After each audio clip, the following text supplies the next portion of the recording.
पंढरपूर नगरपालिका हद्दीमध्ये कराड नाक्यापासून 2 मिनिटांच्या अंतरावर श्रीमंत सुधाकर पंत परिचारक चौक नजीक सर्व सुविधांनी युक्त राहण्यासाठी अतिउत्तम असे सुंदर प्लॉट शुभम कॅपिटल प्रस्तुत सागर डेव्हलपर्सच्या माध्यमातून आम्ही घेऊन आलो आहोत शिवम नगर फेज 1 1.5 गुंठ्याच्या पुढे प्लॉट उपलब्ध।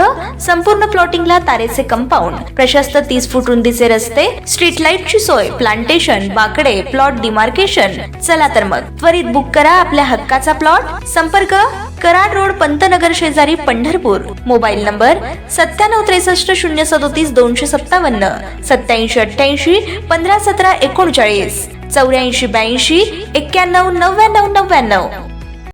ताज्या घडामोडी पाहण्यासाठी आमच्या YouTube चॅनलवरील PVR म्हणजेच पंढरी वार्ता या न्यूजला सबस्क्राइब करा आणि शेजारील बेल आयकॉनवर क्लिक करा। सोलापूर जिल्ह्याचा पालकमंत्री म्हणून निवड झाल्याबद्दल सांगोला येथे नामदार जयकुमार गोरे यांच्या सत्कार सोहळ्याचं आयोजन गुरुवार दिनांक 3 एप्रिल रोजी करण्यात आलं होतं। या सत्कार सोहळ्यानिमित्त सांगोला तालुक्यातील जवळपास सर्वच नेते मंडळ एकाच व्यासपीठावर एकत्र आल्याचं दिसून आलं। या सत्कार सोहळ्यास उत्तर देताना पालकमंत्री जयकुमार गोरे यांनी सांगोला आणि माण तालुक्याची वर्षानुवर्ष दुष्काळी तालुका अशी व्यथा होती याची आठवण करीत सांगोला तालुक्यास विकासासाठी कधीही निधी कमी पडू देणार नसल्याची ग्वाही दिली आहे। पहा काय म्हणाले नामदार जयकुमार गोरे। धन्यवाद नाईक निंबाळकर साहेब, आपण या ठिकाणी व्यक्त झाला। खरं तर चांगल्या व्यक्तीची संगत ही दुकानातील अत्तराप्रमाणे असते। खरेदी केला अथवा नाही केलं तरी मन मात्र सुगंधानं भरून जातं। पाऊस पडला, चिखल झाला, वीज चमकली ढगात आणि सांगोलाकरांच्या वतीनं सत्कार झाला जया भाऊंचा जाहीर झालं जगात। तर या ठिकाणी महाराष्ट्र राज्याचे ग्रामविकास पंचायत राज्यमंत्री तथा सोलापूर जिल्ह्याचे पालकमंत्री माननीय नामदार जयभाऊ गोरे यांना विनंती करतोय की आपण या मंचाला संबोधित करावं। एकदा जोरदार सर्वांनी। तू विनंती करायच्या आधीच मी उभा आहे।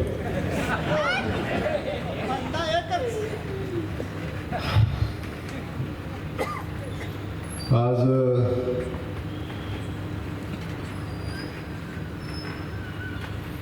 मी यायच्या आधी सांगोल्यात भूकंप झाला असं मला समजलं।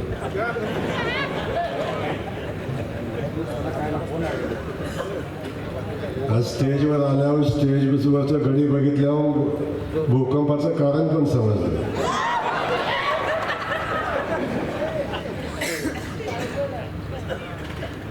भूकंप पण लाजला याकडे असते।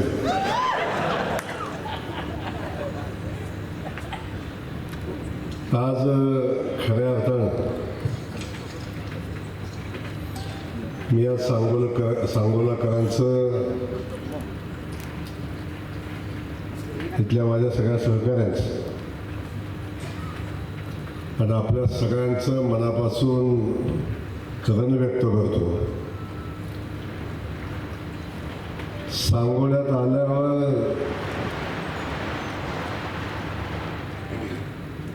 आल्यापासून जे फटाके वाजतात ते अजून बंद झाले नाही आणि आपण ज्या पद्धतीने स्वागत केलं बापू, मला वाटलंच नाही मी सांगोल्यात आहे। मान तालुक्यात असल्यासारखंच वाटत होतं। सांगोलाकरांनी मला मान गटापेक्षा वेगळं समजलं नाही, आपलं समजलं। याचा आनंद खऱ्या अर्थानं मला मनापासूनचा आहे।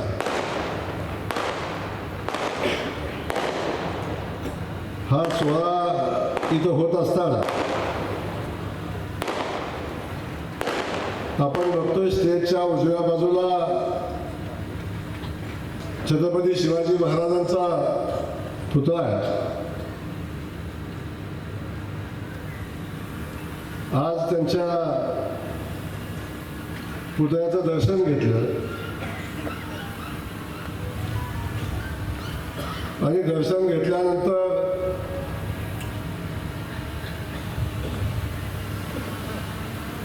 बापूंचं तडफदार भाषण पण ऐकलं।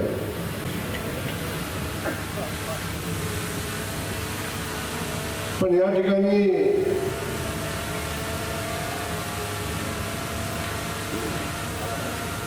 आपल्या सगळ्यांच्या सत्काराला उत्तर देत असताना हे फक्त सांगोल्यातच दादा करू शकतो. आमच्या इथं एकमेकाला जेलमध्ये घालायची स्पर्धा लागली आहे.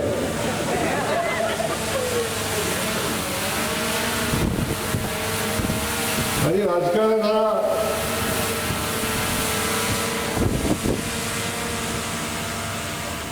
सूडबुद्धीचा खेळ झालाय. एकमेकावर बापू सूड उगवण्याची पद्धत राजकारणामध्ये आता चालू झाली आहे. पण सांगोला त्याला अपवाद आहे. या तालुक्याला विचार आणि राजकारण कुठंपर्यंत करायचं असतं हे माहिती आहे. आणि आदरणीय गणपतराव देशमुख साहेब असतील किंवा शहाजी बापू असतील आणि बाकीचे नेते मंडळी असतील, या सगळ्यांनीच या तालुक्याला एक आदर्श घालून दिलाय. या तालुक्याला वळण लावलंय. निवडणुकीच्या निकालामध्ये एकमेकाला निकाल लागल्यानंतर गळाभेट घेणारे उमेदवार हे सांगोल्यातच असू शकतात, दुसऱ्या कुठं असू शकत नाही. ही संस्कृती जपणारा हा तालुका आणि या तालुक्यातले सगळेच नेतृत्व आज या ठिकाणी स्टेजवर आज उपस्थित आहे. आदरणीय रणजितदादा खासदार म्हणून त्यांनी केलेलं काम आपल्या सगळ्यांच्या समोर आहे. पाण्याच्या विषयावर केलेलं काम, रस्त्याच्या विषयावर केलेलं काम आणि खऱ्या अर्थानं खासदार म्हणून काय करायचं असतं, खासदाराची कर्तव्य काय असतात हे कुणी आपल्या सगळ्यांना शिकवलं असेल तर ते रणजित नाईक निंबाळकरांनी शिकवलं आणि त्याचा परिणाम आपण बघितला की या भागातल्या पाण्याच्या प्रश्नाला गती मिळाली. ते आजच्या या कार्यक्रमाला उपस्थित आहेत. शहाजी बापूंनी तर बॅटिंग, बॉलिंग आणि फिल्डिंग तर सगळं तुम्हीच केले. ना आम्हाला बॅटिंग करू दिली, ना कोणाला फिल्डिंग करून दिली, ना कोणाला बॉलिंग करून दिली. सगळं बापूंनी केलं. आज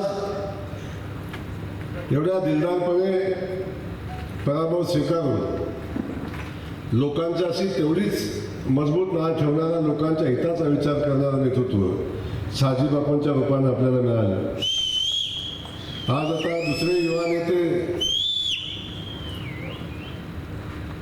आणि या तालुक्याचे विद्यमान आमदार सन्माननीय बाबासाहेब, गडी दिसायला साधा आहे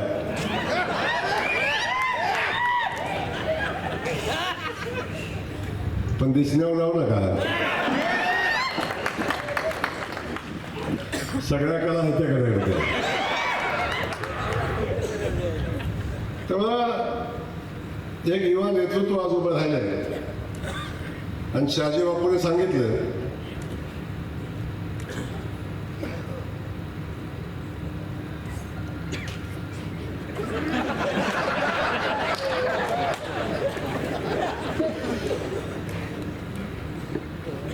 दीपक आबा आमदार झाला असता तर मला लय राग आला असता. लय करताना हात असा झालता.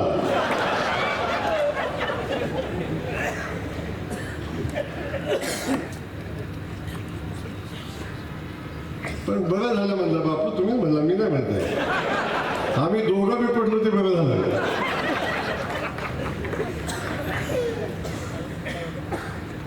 आणि बापूला पाडण्यामध्ये त्यांचा सहभाग आहे असं म्हणतात. बापू म्हटलं मी नाही म्हणत.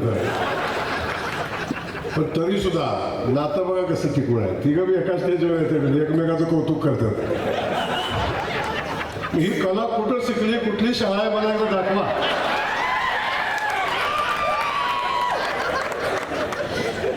मी बी शाळेत ऍडमिशन घेऊन टाकतो. या महाराष्ट्रामध्ये सगळ्यात जणांनी जास्त काम केलंय ते आदरणीय शहाजी बापू. हे कोणी सांगितलं? दीपक आबांनी सांगितलं. आमचे ते मित्र आहेत दीपक आबा. शेवटी एक आहे की प्रत्येकाला आमदार व्हायची इच्छा असते, प्रत्येकाला राजकारणामध्ये यायची इच्छा असते. प्रत्येकजण आपापलं काम करत असतो. त्या भावना काही चुकीच्या नाही. आबा तुम्ही उभा राहिला, तुमचा हक्क अधिकार लोकशाहीने तुम्हाला दिला, जनतेने जनतेचा कौल दिला. या ठिकाणी बाळासाहेब उभे आहेत. बाळासाहेब मतदार म्हणतात फक्त जिल्हाधीशच ठेवणार, आमचं काय बघणार का नाही. आणखी एक स्पर्धा पलीकडे कधी आहेच तिकडे एवढा सुंदर दिसतोय.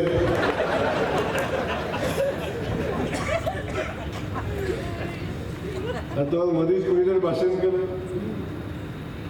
आबानी आबा बरोबर नवाला कधी तयार केला आता बाळासाहेबाला उभा केला. हे बघा कसं आहे स्टेजवर आमदार किती आहेत बघा. ठिकाणच्याही मनात वाटतं का तरी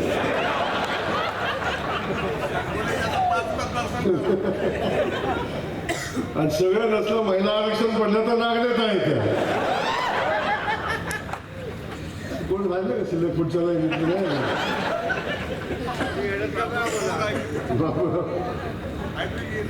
बघा आता माहिती. त्यामुळं स्टेजवर आदरणीय आमचे जिल्हाध्यक्ष चेतन शेकेदार, बाबूराव गायकवाड, बाळासाहेब एरंडे, आजच्या कार्यक्रमाचं खऱ्या अर्थानं श्रेय भारतीय जनता पक्षाचे माझे सहकारी आहेत, केदार जे आहेत, बाकी सगळे आहेत. पण गेल्या अनेक दिवसापासून बाळासाहेबांची इच्छा होती की माझा सत्कार केला पाहिजे, सत्कार करायचा. हो, तुम्ही सत्काराला वेळ द्या, सत्काराला वेळ द्या, सत्काराला वेळ द्या.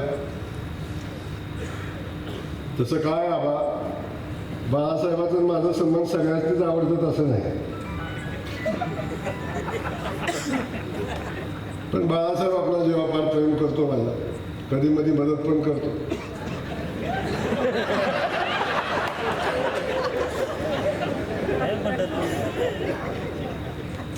पण प्रेम कसं करावं काहीच वेळा त्या माणसाला दिलं नाही. तुम्हाला आबा वाटत असेल, बापू तुम्हाला वाटत असेल, तुम्हाला त्या माणसाला जयकुमार गोरेनं नया पैशाचं काम अजून दिलं नाही. नया पैशाचं काम नाही, 1 रुपयाचं काम दिलं. जेवढं फटाकडे वाजवलं तेवढं सुद्धा दिलं नाही. मग फ्लेक्स आणि डिजिटल बाजूला ठेवा, एवढं सुद्धा काम दिलेलं. पण हा माणूस माझ्यावर जीवापार प्रेम करतो, मनापासून प्रेम करतो. सांगा भेटायला येतो पण काहीच सांगत नाही. काय नाही भाऊ भेटायला आला, काहीच नाही. तुम्हाला भेटलं की बरं वाटतं एवढंच, काही स्वार्थ नाही. तुमचा जो समज आहे आबा तसा अजिबात कुणाचा तुमच्या सगळं सांगायचं, कुणाचा समज असला तर खरं अजिबात नाही. ते मी सांगितलं प्रेम कसं असावं तर ते बाळासाहेबासारखं असावं. आणि मला बाळासाहेबाचा अभिमान आहे. या माणसानं मला काय सांगितलं, भाऊ खासदारकीला तुम्ही काय सांगितलं मी ऐकलं असेल, पण विधानसभेला तेवढं काय सांगू नका. आबासाहेबांच्या नंतर एकदा लाल झेंडा लावायचा आहे मला, मग तिथनं तुम्ही काय सांगाल तसं. आता मी सांगणार आहे.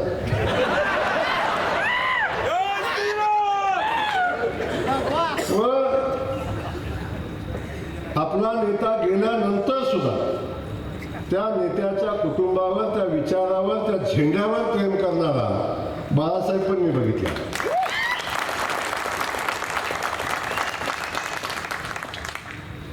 अशा प्रकारची माणसं जीवनात येणं हे बापू खूप भाग्याचं असतं. सचिन देशमुख आमचे पाठीमागे बसलेले आहेत,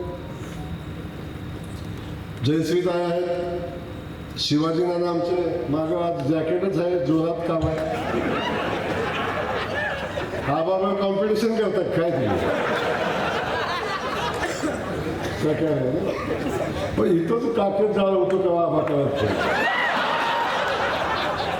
इथं तर तेव्हा मी उठतोय जाळ.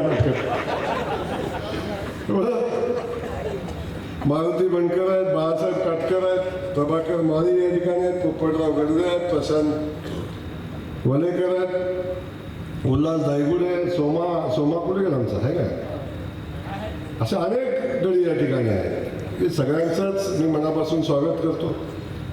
पत्रकार बंधू मगाचपासून काय हलवणार बी मोबाईल हलवणार हातातून एवढ्या बारकाईनं या कार्यक्रमाचं वार्तांकन करणारे माझे सगळेच पत्रकार बंधू. तालुक्यात आता बघा 10:30 वाजत आल्या तरी सुद्धा एवढ्या मोठ्या संख्येनं उपस्थित असलेली सगळी तर मुळातच उशीर झाला. कार्यक्रम 5चा आलो, 8ला 8:30ला लोकांना तशी अडचण झाली. पण तरीसुद्धा एवढ्या उशिरानं एवढा संयमानं उपस्थित असणारे सगळेच सांगोला नगरीतले आणि परिसरातले सगळेच बंधू आणि युवकांनो, आमच्या भगिनी पण आहेत तिथे, त्या भगिनी म्हणतो आवाज जातोय ते सगळेच सहकारी आमचे. आज माझं स्वागत सांगोल्याच्या शिवेत पोचल्या चालू झालं आणि मला वाटलं की सगळं JCB गोळा करून आज सांगोल्यात चाललं तर काय. तिकडं आबानी JCB लावलं होतं, इकडं JCB तर 15-20 म्हणजे किती होतं माहिती नाही मला, 25 JCB फुलं. आता आबा तसं बापू आमच्या नेत्याने स्वागत सत्कार बंद केला आहे. पण आता एवढ्या प्रेमानं आणले, एवढ्या प्रेमानं सगळ्या गोष्टी केल्या म्हणून मी पण त्या फुलाखाली उभा राहिलो. दादा सारखं म्हणत होता आता आमची मारायची व्यवस्था केलेली आहे, दादाला आमच्या फुलं जास्त लागतात. परंतु या सगळ्यामध्ये एक भावना होती, एक प्रेम होतं, एक आत्मीयता होती. आणि या ज्या आत्मीयतेनं आपण सगळ्यांनी मिळून हा सत्कार केलाय, माझं स्वागत केलंय, या सत्काराचं ओझं, या सत्काराचं ऋण फेडण्याची जबाबदारी आता ती माझ्यावर आहे. जयकुमार गोरे, या मातीत खूप संघर्ष केला सांगोल्याच्या मातीत. पाण्याचा संघर्ष, दुष्काळाशी संघर्ष करणारी ही माती, ही माणसं, पिढ्यानपिढ्याचा संघर्ष पाण्याचा.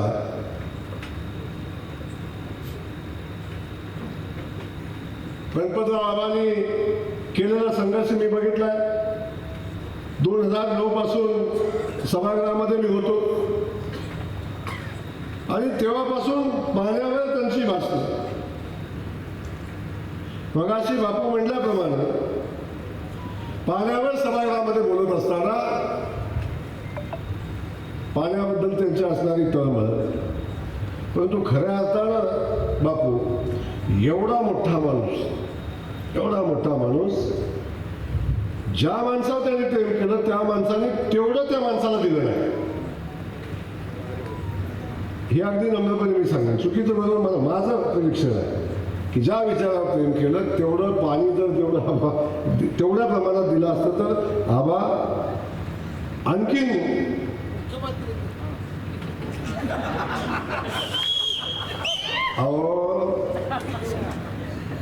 माझ्यासारखं पोरगा आमदार झालं तरी एवढी मोठी फळ होती.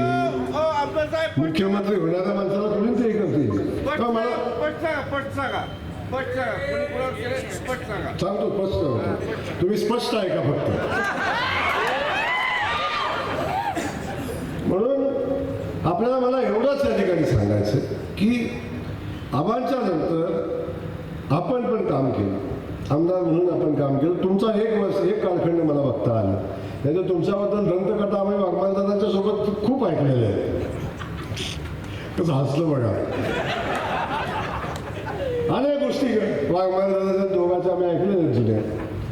पण आता जे झाडी डोंगरवाला मी बापू बघितलं ना, त्यामध्ये आपण ज्या ताकदीने या पाण्याच्या प्रश्नावर लढाई केली, विकासाच्या प्रश्नावर लढाई केली, आपण ज्या ताकदीने काम केलं बापू, खरंच आपलं मनापासून कौतुक या ठिकाणी आहे. आम्ही काय केलं, मिटिंगला सोबत आलो, दादांनी प्रयत्न केले, आम्ही प्रयत्न केले, पण आम्ही काही उपकार नाही केले. आम्ही सांगोलाकरांनी आमच्यावर जे ऋण केलं होतं दादाला खासदार करत असताना, त्या ऋणातनं उतरा व्हायचा आम्ही प्रयत्न केला. बाकी आम्ही काय केलं नाही बापू, सगळ्या गोष्टी तुम्ही पुढे घेऊन चालला होता. म्हणून मला आपल्याला हे सांगायचं, आता ती जबाबदारी बाबासाहेबांच्या आहे ना. आता बाबासाहेब वाटते, पण बापूंनी सांगितलं बाबासाहेब नुसतं भाषण करून पाणी येत नाही. बरोबर आहे का? नुसतं कुठल्या कशाजवळ जायचं असतं. बापूंनी काय गद गद काय बोलला,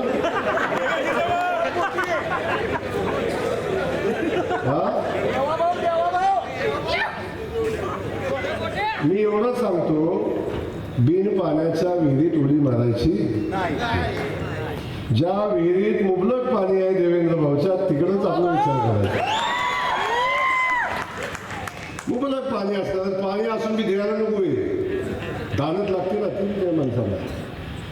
त्यामुळं आपल्याला माझी विनंती आहे की आपण या सगळ्या गोष्टीचा विचार करत असताना तालुक्यासाठी आपल्याला कोण काय देणार आहे याचाही आपण विचार केला पाहिजे आणि त्या दृष्टीने आपण प्रयत्न करत असता. मी एवढं बापू तुम्हाला दोघांनाही सांगेन, दोघांना सगळ्या स्टेजवर बसलेलं, या तालुक्यातल्या प्रश्नासाठी माझ्याकडं कुणी आला, कुणी जरी आला तरी सुद्धा जयकुमार गोरे कुठेही कधीही कमी पडणार.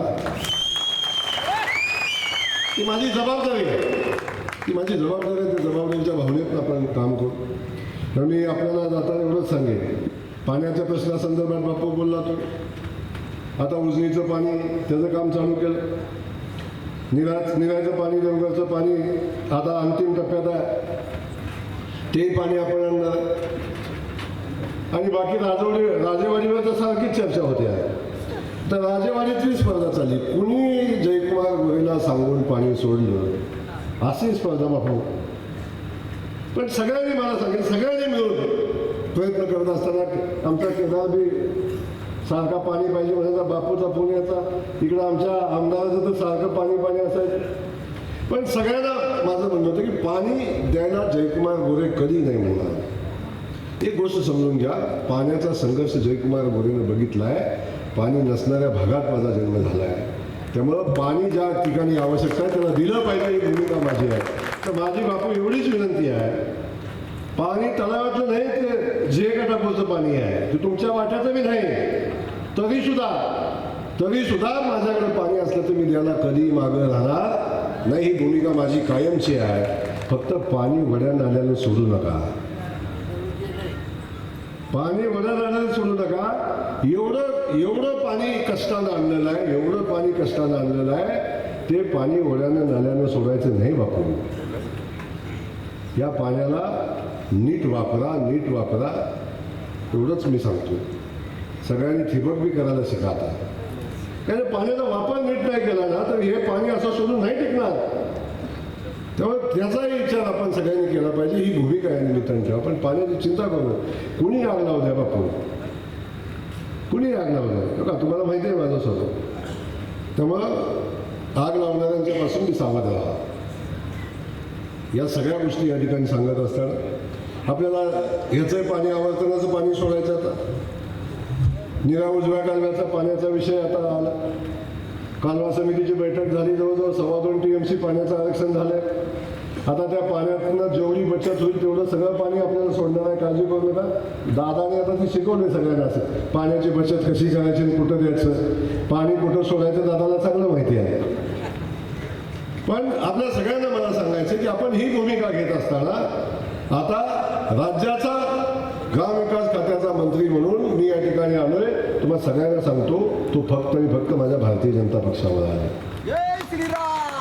मी भारतीय जनता पक्षाचा कार्यकर्ता, आदरणीय देवेंद्र फडणवीस साहेबांच्यामुळंच मी आज मंत्री म्हणून काम करतोय, अन्यथा ते शक्य नव्हतं.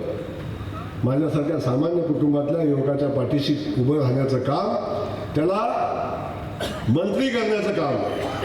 एकदाही बापू जयकुमार गोरे मंत्री करा म्हणून माझ्या मागायला गेला नाही. आमचा दादा गेला असेल, कोण गेला असेल, पण एकदाही मंत्रीपद मागितले नाही. बिन मागता मंत्रीपद, बिन मागता खातं, ते पण ग्रामविकास खातं.